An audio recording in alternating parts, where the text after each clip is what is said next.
Hello and welcome to our channel study now ESL। तो चलिए ज़्यादा देर ना करते हुए हम अपना पॉलिटिकल साइंस का ये लेक्चर शुरू करते हैं। जैसा कि आपको मालूम है, मैंने पिछले क्लास में आपसे एक सवाल पूछा था कि फादर ऑफ इकोनॉमिक्स, आप में से कुछ लोगों ने जवाब दिया भी है, ठीक है। तो मैं आपको बता देता हूं कि father of economics Adam Smith को बोलते हैं। अब चलते हैं हम अपने टॉपिक पे। जो हमारा टॉपिक था लोकतंत्र में सत्ता की साझेदारी। आज का जो ये टॉपिक है ये हमने पिछले दिन ही शुरू कर लिया था, आज फिर से इसको जारी रखने का क्रम है, ठीक है। ये हमारा पार्ट नंबर 2 होगा और मैं आपको बता दूं कि ये जो पॉलिटिकल साइंस का जो वीडियो है हर बुधवार को आपके बीच 10 बजे आएगा, ठीक है। हमें पढ़ना है पावर शेयरिंग इन डेमोक्रेसी। इसमें हम प्रत्यक्ष चुनाव और अप्रत्यक्ष चुनाव के मामले में पिछले वीडियो में पढ़ रहे थे, जिसमें हमने आपसे पंचायत चुनाव का जिक्र किया था।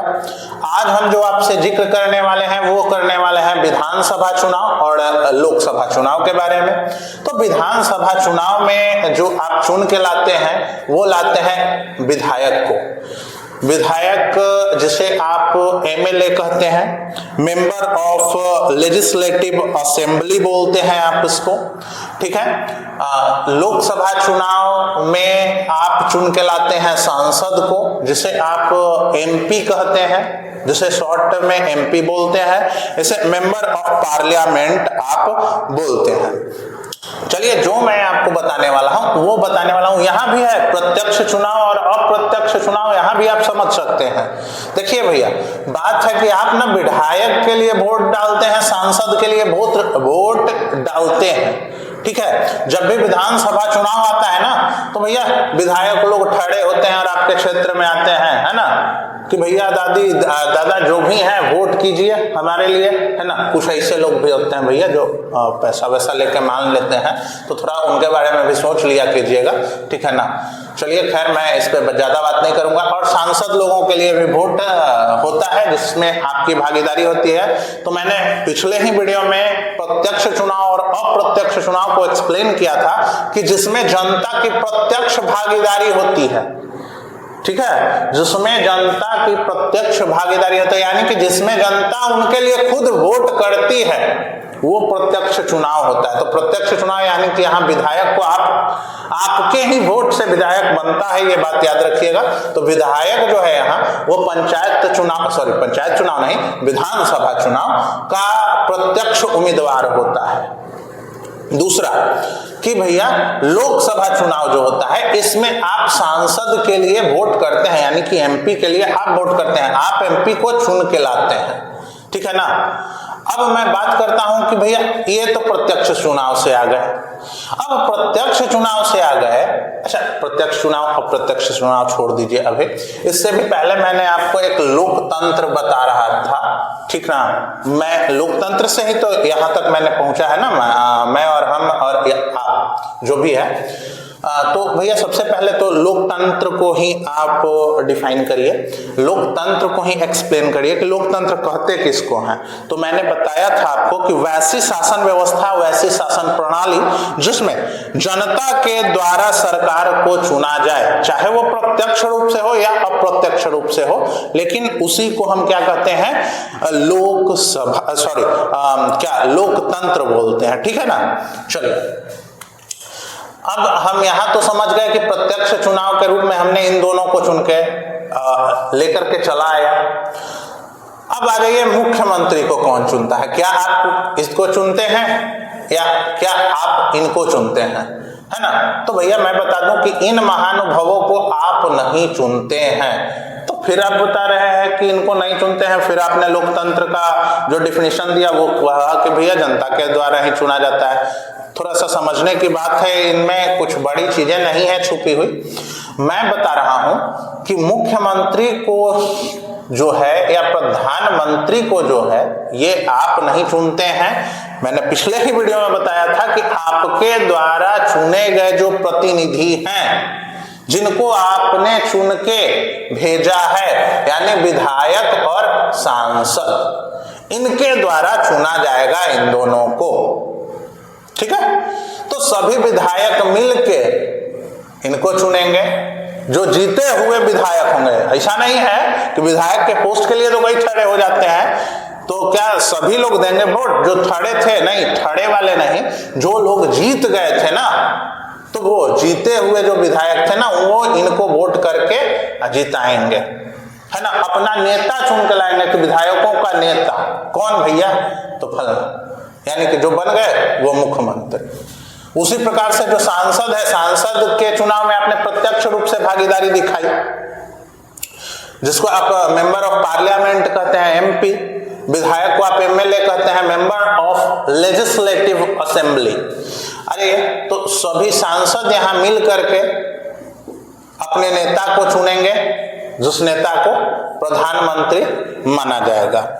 अब लगभग आपका क्लियर हो ही गया होगा कि प्रत्यक्ष चुनाव क्या होता है, अप्रत्यक्ष चुनाव क्या होता है, पंचायत चुनाव कैसे होता है, किस प्रकार से होता है, आपका विधानसभा चुनाव, आपका लोकसभा चुनाव किस प्रकार से होता है। मैं आगे आपसे जिक्र करना चाहूंगा कि भैया बिहार जो है, बिहार में कुल विधानसभा क्षेत्र कितने हैं। आपसे अगर ऐसा सवाल आ जाए तो ये बात आप डिस्कस कर सकते हैं कि 243 यानी कि 243 विधानसभा क्षेत्र हैं, जिसमें मैं, जो मेरा पर्सनली है, मैं 191 विधानसभा क्षेत्र संख्या ये है 191, जिसे विक्रम के नाम से आप जानते हैं।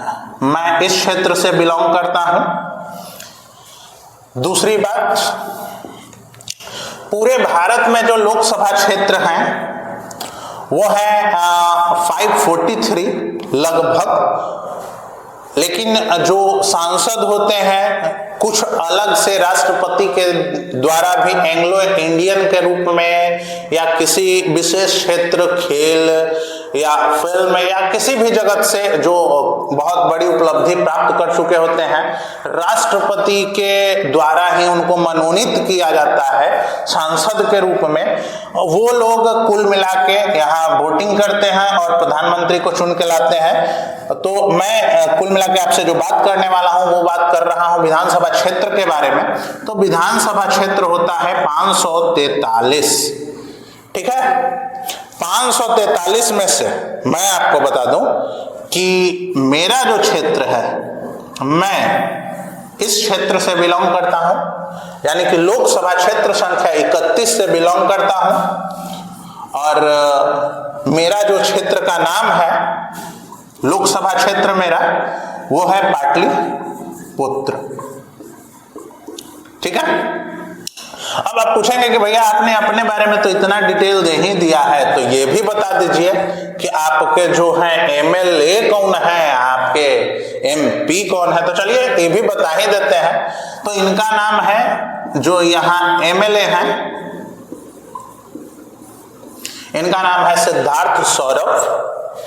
और जो हमारे एमपी हैं हमारे क्षेत्र से, इनका शुभ नाम है मीसा भारती। ये हमारे क्षेत्र, और आपको जो जानकारी मिलनी थी विधानसभा क्षेत्र, लोकसभा क्षेत्र, बिहार में कुल विधानसभा क्षेत्र और भारत में कुल लोकसभा क्षेत्र कितने हैं, इन सबों के बारे में आपको लगभग जानकारी मिल चुकी होगी, ठीक है। अब हम देखेंगे राजतंत्र के बारे में। राजतंत्र नाम से ही आपको पता चलना चाहिए कि वैसा तंत्र जिसमें राजा का तंत्र हो, ठीक है। राजा का तंत्र को ही हम राजतंत्र बोलते हैं। राजा का तंत्र कहने का मतलब है कि जिसमें राजा की भागीदारी होती है, जो वहां की सरकार होती है उसे राजा लीड करता है, राजा के द्वारा ही संचालित किया जाता है, वो होता है राजतंत्र। लोकतंत्र से पहले राजतंत्र हुआ करता था। राजतंत्र में राजा का बेटा ही राजा बनता था, फिर चाहे उसका ही बेटा राजा बनता, या कह सकते हैं कि राजघराने से ही कोई राजा बनता था, ठीक है। दूसरी बात है कि भैया हम लोकतंत्र पहले ही पढ़ चुके हैं। लोकतंत्र में जनता के द्वारा कोई ना कोई चुन के आ जाता है, या जिनको जनता के द्वारा चुन के लाया जा सकता है। हाँ, एक चीज समझ लीजिए कि जब कोई भी चीज हो जिसको जनता के द्वारा आप चुन के ला रहे हैं या जनता चुन के ला रही है, तो जनता के संतुष्ट न होने के क्रम में जनता उन्हें महाभियोग लगाकर हटा भी सकती है। ऐसा नहीं है कि भैया वो समझ ले कि हम ही अभी बॉस हो गए हैं, तो ऐसा नहीं है। क्योंकि यूनिवर्स बॉस तो एक ही है, क्रिस गेल जिसको आप जानते ही होंगे, अगर क्रिकेट देखते होंगे तो भाई यहाँ खैर मैं लोकतंत्र की बात कर रहा हूं कि अगर कोई लोकतंत्र में जिसको जनता चुन के लाई है, अगर वो अपने आप को समझ गए कि अब वही बॉस हैं, तो ऐसा नहीं है। जनता जब भी चाहे उनको असंतुष्ट होने के क्रम में महाभियोग लगाकर हटा सकती है। ऐसे अगर वो ज्यादा रहेंगे जो जनता के द्वारा चुन के आए हैं, चाहे पंचायत हो, पंचायत समिति हो, मुखिया हो, वार्ड हो, पंच हो, सरपंच हो, आपके क्या बोलते हैं, इधर था जिला परिषद, हाँ, और क्या है आपका उप सरपंच, आपके हैं प्रमुख, आपके एक और थे उप मुखिया, ये जितने लोग थे, हाँ, विधानसभा क्षेत्र से जो विधायक बने, मुख्यमंत्री बने, लोकसभा क्षेत्र से जो सांसद बने, प्रधानमंत्री बने, इस सब का जो कार्यकाल है ना भैया, इतना ही है, 5 ईयर ओनली। इससे ज्यादा वो राज नहीं कर सकते हैं। इतना के बाद फिर से इलेक्शन होगा, जनता अगर खुश रहेगी तो इनको चुनेगी, न तो इनका टैप फिक्स कर देगी। समझ लीजिए, समझ जाइए बात। अब बात हम लोग कर लिए राजतंत्र के बारे में भी समझ लिए कि राजा के तंत्र को ही हम राजतंत्र बोलते हैं। कहने का मतलब है कि इसमें कोई राज घराने से ही राजा बनता है और ये क्रम जारी रहता है, यानी कि राजा का बेटा ही राजा बनता है। समझ गए? और ये पहले हुआ करता था, लेकिन अब ये खत्म हो गया, क्योंकि अब राजा का बेटा राजा नहीं बनेगा। अब जिसके पास शिक्षा होगी वही राजा बनेगा, ठीक है ना। जिनके पास समझ होगा वही राजा बनेगा। भारत जब आजाद हुआ उस क्रम से अभी तक राजतंत्र वापस नहीं लौटा है, और आप मनाएं कि दोबारा ऐसा हो भी नहीं, क्योंकि राजतंत्र जो था, सभी ने इतिहास के बुक में पढ़ा भी होगा कि राजतंत्र किस प्रकार से अच्छा था, बुरा था, जो भी था, लेकिन राजतंत्र था। लेकिन अभी लोकतंत्र में सभी को अपनी आजादी है भैया, तो ये बात समझ लेंगे।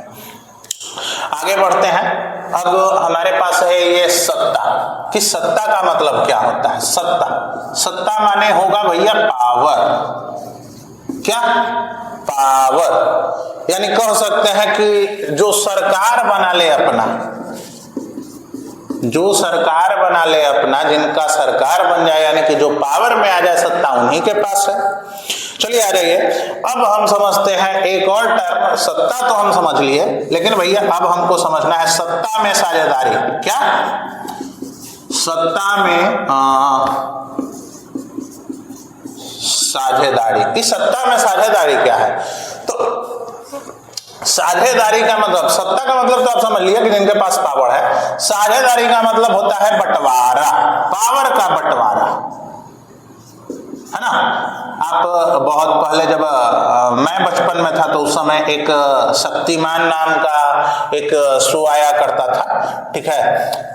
उसमें एक कैरेक्टर था जिसका नाम तो उसका याद नहीं आ रहा है, लेकिन उसमें हाँ जयकाल, नहीं जयकाल था हाँ शायद, है ना। उसका था एक, वो बार बार बोलते रहता था पावर, तो इस प्रकार से, ठीक है ना। तो वही पावर यहाँ इस्तेमाल आपको करना है। इसका मतलब होता है पावर और इसका मतलब होता है सत्ता में साझेदारी का मतलब बंटवारा। तो भैया बात समझिए कि साझेदारी मतलब बंटवारा मतलब क्या, किनके बीच बंटवारा।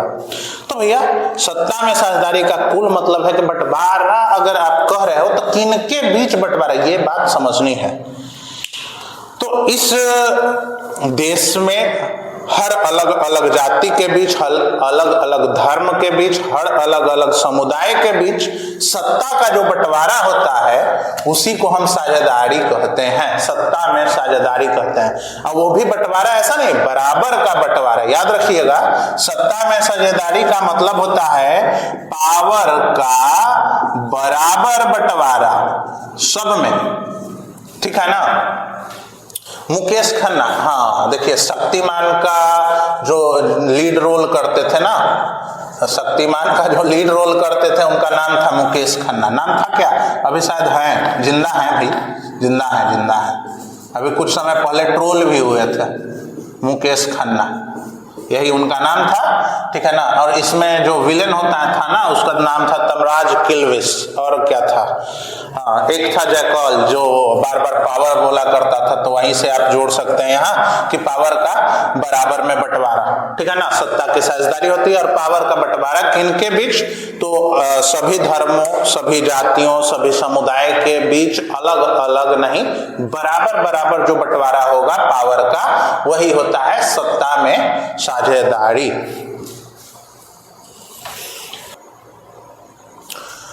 अगर कोई भी अलग अलग जाति, अलग अलग धर्म, अलग अलग समुदाय के लोग नेता बन सकते हैं, तो वो राजतंत्र में नहीं बन सकते हैं, वो कभी भी बनेंगे तो लोकतंत्र में बनेंगे, याद रखिएगा। लेकिन अगर कोई भी राजा का बेटा, राजा का बेटा, राजा अगर इस प्रकार से बनता आ रहा है, तो वो समझिएगा कि राजतंत्र है। आज भी ऐसे कई क्षेत्र हैं, कई देश हैं जहां लोकतंत्र न होकर आज भी राजा का शासन है। ये हम लोग धीरे धीरे आगे जानेंगे इसके बारे में। दूसरी बात आपको मैं बता दूं कि अगर सत्ता का बंटवारा सभी में सही बराबर रूप से अगर नहीं होता है, यानी कि सत्ता में साझेदारी, पावर का बंटवारा अगर बराबर सभी धर्म, सभी जाति, सभी समुदाय के बीच नहीं होता है, यानी कि सत्ता में साझेदारी अगर ठीक ढंग से नहीं होती है, तो वहां आप समझ लीजिए कि लोकतंत्र ठीक ढंग से काम नहीं करता है। और जहां भी लोकतंत्र ठीक ढंग से भैया काम नहीं करेगा, वहां लड़ाई झगड़ा दंगा का माहौल हमेशा बना रहता है। ऐसे कई देश हैं जिनका जिक्र मैं आपसे आगे करने वाला हूं, आपके इस चैप्टर में उनके बारे में पढ़ना भी है, ठीक है। तो चलिए देख रहे हैं, अब आगे देखते हैं। हम अब इस वीडियो में देखने वाले हैं राजनीतिक शास्त्र के बारे में, राजनीति शास्त्र के बारे में। तो राजनीति शास्त्र में अब हम क्या पढ़ेंगे? तो राजनीति शास्त्र मैं आपको बता दूं कि सामाजिक विज्ञान का एक भाग है और विषय जो ये है हमारा, इस विषय में हम लोग राज्य तथा देश की सरकार के बारे में पढ़ेंगे या पढ़ते भी हैं। राज्य तथा देश की सरकार के अध्ययन को राजनीति शास्त्र हम लोग कहते हैं। राज्य हो गया या देश हो गया, इनके जो सरकार हैं किस प्रकार से चलती हैं। अच्छा, इसमें हमें राज्य तथा देश को तो राज्य तथा देश को आप किस प्रकार से जानते हैं? ठीक है, आपको मैं कह रहा हूं कि आप बताइए कि राज्य तथा देश की सरकार के अध्ययन को राजनीति शास्त्र तो आपने कहा, लेकिन मैं आपसे कहूं कि राज्य तथा देश से आप क्या जानते हैं। दूसरी बात मैं आपसे कहूं कि भैया सरकार क्या है तथा इसका जो गठन है वो किस प्रकार से और कैसे होता है। और अगर मैं और बात कहूं कि सरकार को कैसे चुना जाता है, सरकार का क्या क्या काम होता है, ये सारे सवालों के जवाब हमको मिलने हैं। कहाँ मिलेंगे? राजनीतिक शास्त्र में मिलेंगे, राजनीति शास्त्र में मिलेंगे, पॉलिटिकल साइंस में मिलेगा, सिविक्स में मिलेगा, अरे भैया इस वीडियो में मिलेगा जो मैं बताऊंगा। चलिए आगे, इसमें हम क्या क्या और पढ़ेंगे ये भी आपका सवाल होगा। राज्य तथा देश के बारे में पढ़ेंगे, सरकार के बारे में पढ़ेंगे, संविधान के बारे में भी इसी में पढ़ना होगा हमको राजनीति शास्त्र में। नागरिक के अधिकार तथा कर्तव्यों के बारे में भी हमको यही पढ़ना होगा। यानी कुल मिला के अगर हम बात करें तो ये हमारा जो टॉपिक है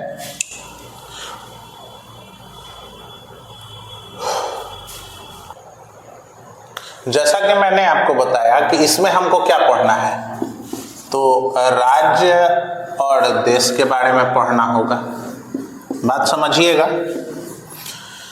इसमें और क्या हमको पढ़ना है, तो इसमें हमको सरकार के बारे में पढ़ना होगा कि सरकार क्या है, ये किस प्रकार से काम करती है। और हमको क्या पढ़ना होगा कि ये सरकार किस प्रकार से चुनी जाती है, हम इसके लिए वोट जो मत डालते हैं वो किस प्रकार से डालते हैं, जैसा कि मतलब लगभग मैंने आपको ये इस बारे में बता दिया है, ठीक है। और जो हमको पढ़ना है कि सरकार क्या क्या काम करती है, यानी कि सरकार के जो काम है वो काम क्या है। आगे जो हमको पढ़ना होगा इसमें राज्य तथा देश के कार्य का बंटवारा किस प्रकार से हो गया है, कार्य का बंटवारा किस प्रकार से हो गया है, इसके बारे में भी पढ़ना होगा हमको। आगे अगर हम बात करें तो हमको संविधान के बारे में भी पढ़ना होगा। और क्या हमको पढ़ना होगा तो नागरिक के अधिकार के बारे में हमको पढ़ना होगा और उनके कर्तव्य के बारे में पढ़ना होगा। नागरिक का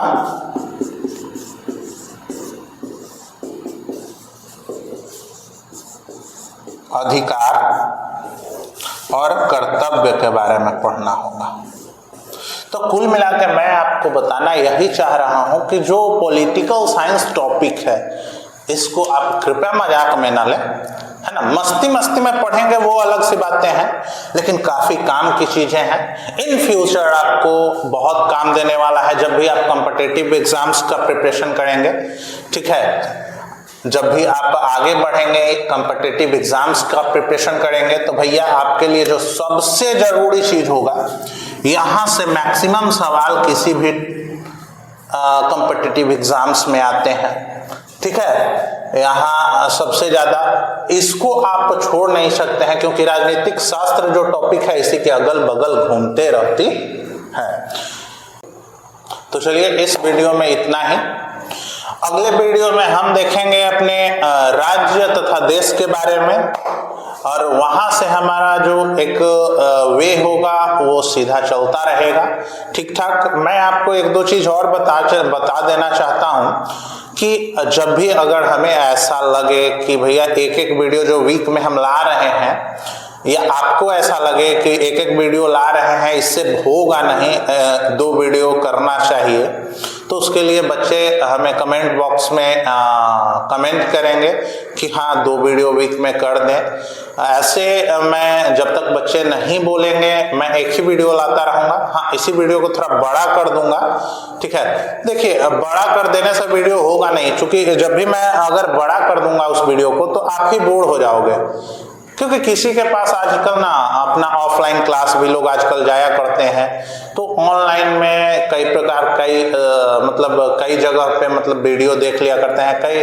प्लेटफॉर्म्स पे एप्लीकेशंस वगैरह पे के माध्यम से भी कई लोग लिए हुए रहते हैं सब्सक्रिप्शन, तो वहां पे भी देख लेते हैं। तो ज़्यादा समय लोग यूट्यूब पे नहीं देते हैं, क्वालिटी कंटेंट कहाँ से मिलेगा वे लोग सोचते रहते हैं। इसलिए मैं वीडियो को छोटा ही रखना चाहूँगा, लेकिन अगर बच्चे ऐसा रिक्वेस्ट करते हैं कभी भी कि भैया हाँ इसको बड़ा कर दीजिए सर थोड़ा, तो मैं बड़ा कर दूंगा, या 2 वीडियो सप्ताह में 2 वीडियो 3 वीडियो कर दीजिए, तो मैं इस पर करने पर विचार करूंगा।